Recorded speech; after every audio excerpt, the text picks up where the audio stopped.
I've been winning so long, it's like alchemy. They ain't got a price to pay. California on my license plate. Last year they ain't even like the bay. Yeah, but we don't never trade. All right, what's good, y'all? By now, I know most of you have heard the signing. One El Swell Gato Peasy, aka Nick Young, has signed with, yes, the Warriors. You know, the media's already covered it. Draymond was kind of hinting at it. You know, he had been hanging around some of the Warriors as the recruiting continues to grow for this super team.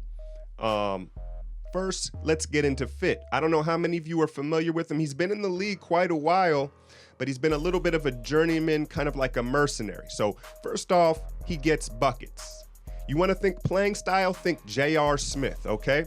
He's not a good shot taker, but he's a bad shot maker, right? He can make shots that make you just shake your head, and when he's on, he's on. Both of them have, you know, very good athleticism and like to do that hop. They can hop and pop, turn their hips, and take very difficult shots, moving and fading from different directions. Okay, so that's what you're bringing in. He shot 40% from three-point line last year at over 7 per attempts for the Lakers. It's interesting to see if Kerr or any of the Warriors brass called Luke Walton, and kind of, you know, did their homework on Nick. But I mean, he's been around the league, and, you know, I think they pretty much know who he is. Obviously, he played with Javale in Washington. With, you know, that was like kind of a circus when they were in their younger days. Draymond was recruiting him, and apparently even Steph got on the phone and hollered at him. So that's first and foremost, that's very important that the stars of this team were welcoming Nick Young to this roster. Now, defensively, man, he has the physical tools. He's still got some bunnies left in the knees, and at 32 years old, he can get up, hops. For those of you that don't know what I'm talking about, bunnies is hops. And then he's got a 7-foot wingspan. So he has the physical tools to defend. It's his awareness, right, and his defensive IQ, his concentration that I question. Like, if, you know, on 2K, his awareness is probably like 56. Right? You know what I mean?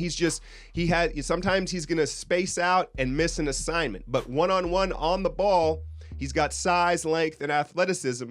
So we'll see how he falls in line with Ron Adams and what they can do as far as that goes. And I expect him to at times be the first guy off the bench, depending on how Iguodala's feeling and how they want to rev Ig and Sean up during the season. He's kind of going to buy them insurance and be that third guard a lot of the time. I feel like it is an upgrade over Ian Clark, mainly just size, athleticism, physical talents, and attributes. Okay. Now, in the past, we've talked about the Kawhi effect, right? AKA the Patriots way, right? You know, and for those of you that didn't catch my video talking about that, there's these certain systems, the Spurs, the Patriots, and now the Warriors, where guys come to, last year it was Javale Mcgee, right? And all of a sudden they're much better than their perception or what they had been. Now, I didn't quite get into why that is the case. So let's talk a little bit about that. First and foremost, there's a pecking order, right? From Steph Curry to KD, to Draymond, to Clay, and that's where it gets sticky when you talk about the big four. You know, I see the pecking order as this: Steph, KD, Draymond, Clay. And I only put Draymond ahead of Clay because he's just much more boisterous, right? He's just more of a natural leader. But anyway, you've got 4 future would-be Hall of Famers. So there's an established pecking order. Then Iguodala, Livingston off the bench. Kerr obviously commands a lot of respect, David West. And what happens a lot of the time with young teams is when there is no pecking order, everybody wants to be the man, right? So let's take a look at like Orlando, Elfrid Payton, Aaron Gordon, what's his name? Horizon? I don't know. You know, the foreign dude, the 2 guard is pretty athletic, right? So they essentially all think, well, I'm going to be the man. I'm going to be the superstar. I need to do this. I need to do that. And what happens is roles get blurred, right? The guys are trying to do things they're not capable of. And then there's chaos, and then it makes everybody look bad, right? And so that's why sometimes you see a guy go to a team with no pecking order, and they may look worse. They don't know where to fall in line. They don't have a role, right? So Nick Young's going to fall right in line in the pecking order as, you know, a 3rd, 4th guard. That's it. There's nothing more. There's nothing more. He knows that. There's no argument, right? It's established. Secondly, habits. okay? And a great example of this was Ian Clark. I don't know if you noticed how Ian developed, but he started to develop, again, I'll reference 2K, kind of the Steph Curry shot package, right? Now, don't get me wrong, there's no way he's Steph Curry, but I'm saying the way he came off screen, some of the floaters and finishes he was doing, you could tell that he had practiced with Steph Curry for the better part of 2 seasons, right? And so the habits and the discipline that these elite players have on the Warriors, Durant, Steph, Clay, all these guys, right? Have you ever heard the saying, when I was a kid, I was always told, you are who you hang out with, right? You are who your friends are. And so it can't help but rub off on these new guys. Nick Young is going to spend the season with these guys. He sees their shooting routines. He sees what they eat. He sees the discipline that they have, and it can't help but rub off and make him a better player. Last but not least is fit, okay? And obviously we're looking for a big wing who can shoot the 3 ball and has some versatility. So that fits, that's fine.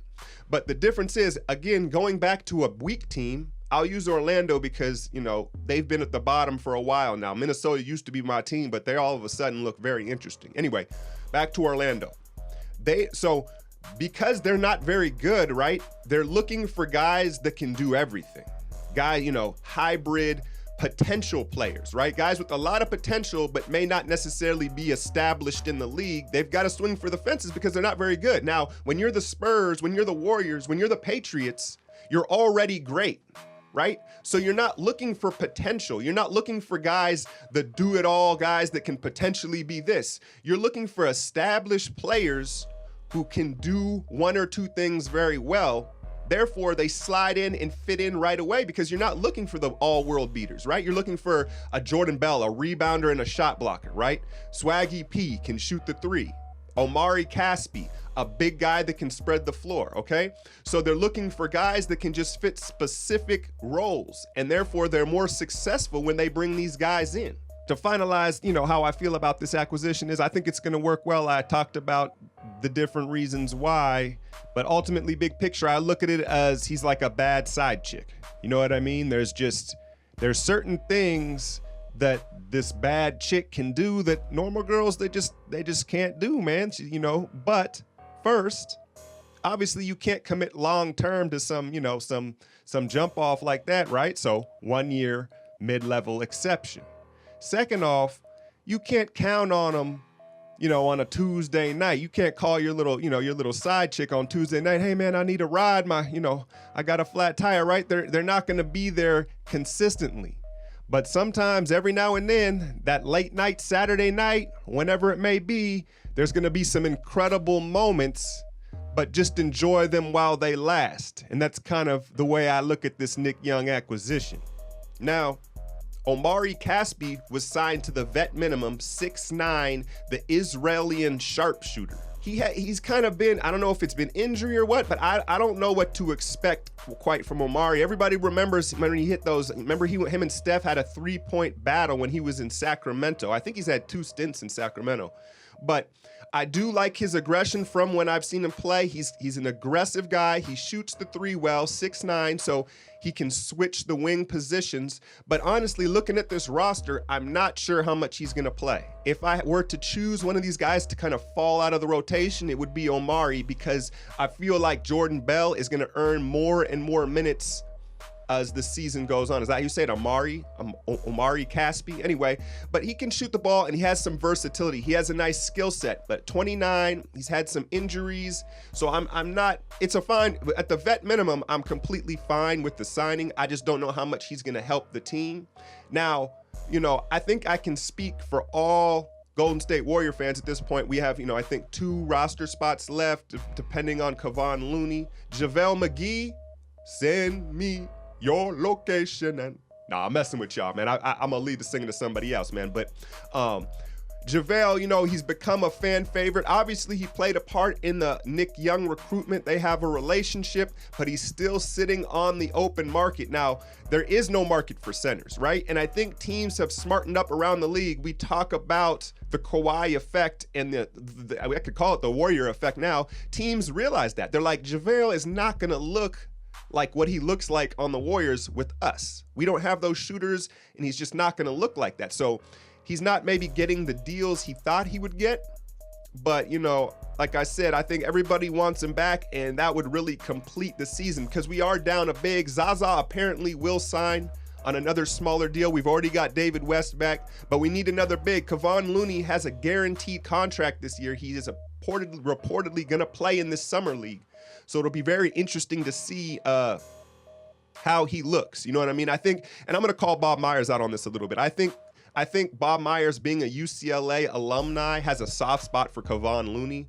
And it is a tragedy because he was a lottery pick. His talent is obviously there, but his body has betrayed him at such a young age. I think the Warriors keep giving him opportunities, and they, you know, yeah, he's got, what has he got, 2 rings? Did he have the first one? I don't know. But he's got a ring, and he's been a part of this team, but I think it may be time to cut ties and actually use that roster spot. But let's see how he does in Summer League. A lot of y'all are like, hey, Alchemy, what's good with this video, man? Where's the highlights, all this stuff? I've covered it before. Again, my archive right now for this channel is not very big. Give it till about December of next season, and I'm gonna have a lot more footage, and you don't have to look at my ugly mug no more. I'll have the clips and everything, and you know what I mean? You'll just hear the voice, okay? But for now, ride with me. I still wanna cover stuff, and you say where I've been during the summer.